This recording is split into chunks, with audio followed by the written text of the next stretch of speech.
ఈ రోజే డౌన్లోడ్ చేయండి. మీ ఫేవరెట్ షోస్ చూడండి.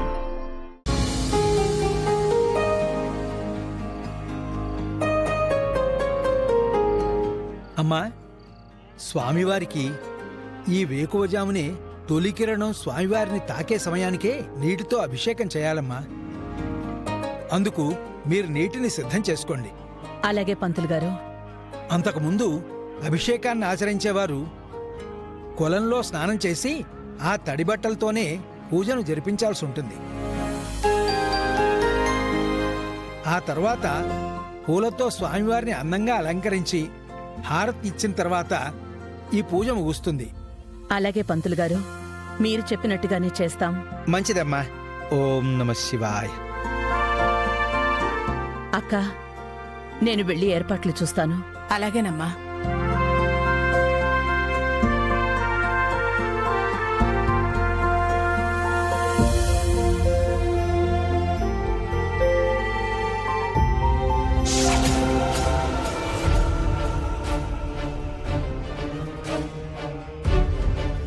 ఏందమ్మే ఈడ ఊరికొచ్చి ఏదో ప్లానింగ్ వర్కౌట్ చేస్తానని ఉండవు, కానీ ఈడ నువ్వు చేస్తా ఉండదేందమ్మే? సముద్రం సైలెంట్ గా ఉందంటే ఉపద్రవమేదో ముందుంది అని అర్థం. మరి మనం జాగ్రత్తగా ఉండాలి కదమ్మే. ఆ ఉపద్రవం మనకి కాదు, ఆ ఆనంద భైరవికి. ఓ అట్నా? ఎంతకి ఏందమ్మే ఆ ఉపద్రవము? అటు చూడు.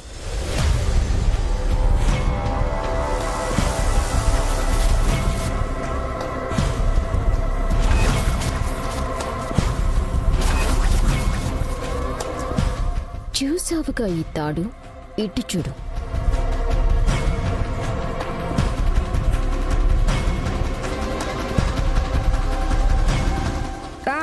చూశాను. ఏముండదాడా? ఆనంద భైరవి కొలంలో స్నానం చేయడానికి పోతా ఉండాది. ఆ పోయింది అటు నుంచట్టి పైకి పోతుంది, తిరిగి రాదు. నా ప్లాన్ ని ఇక్కడ వర్కౌట్ చేయబోతున్నాను. ఏంది మీ ఆ ప్లాను? చూసావుగా ఈ తాడు? అక్కడ బిగించిన బుచ్చు చూసావు కదా? ఆ బుచ్చు లోపలికి ఆనంద భైరవి వచ్చి పడుతుంది. ఇప్పుడు ఆనంద భైరవి స్నానం చేయటానికని లోపలికొస్తుంది. మెట్లు దిగి ఆ కాలు ఆ ఉచ్చులో పెడుతుంది. ఉచ్చులో పెట్టిన వెంటనే మనం దీన్ని లాగి అక్కడ ఉన్న రాయిని ఆ నీళ్లలో వేస్తాను. ఈ కోనేరున్న లోతుకి ఆ ఆనంద భైరవి చావటం ఖాయం. ఎలా ఉంది నా ప్లాన్? అదిరిపోయి ఉండదమ్మే.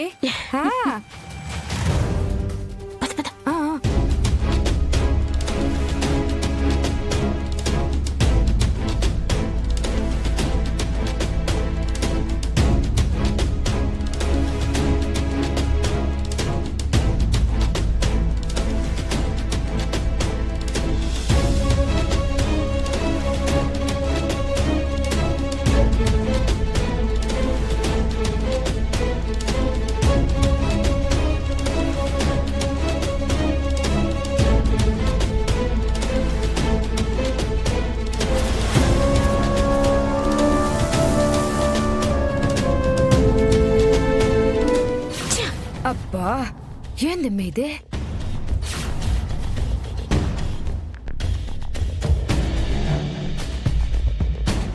బయటికి తిరిగి వస్తుంది కదా, అప్పుడు చూద్దాం.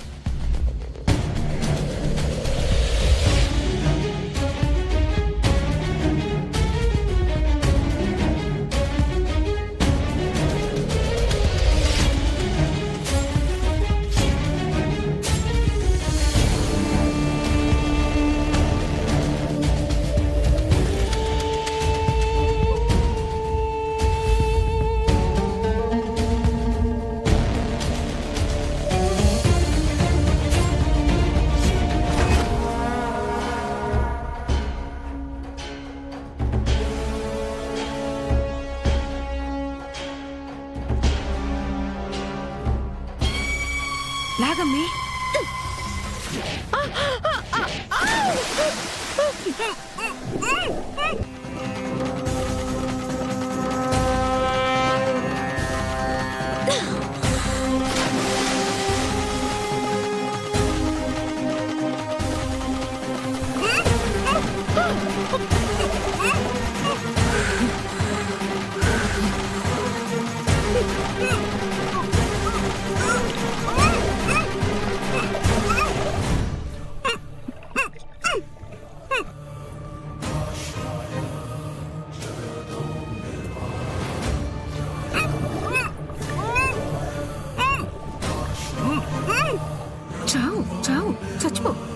పదమ్మా, ఈవిడికి ఇక బయటికొచ్చే అవకాశమే లేదు.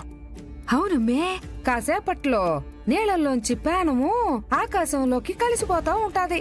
మనం ఇక్కడే ఉన్నామంటే ఏదైనా ప్రాబ్లం వస్తుంది. పదమ్మే. ఆ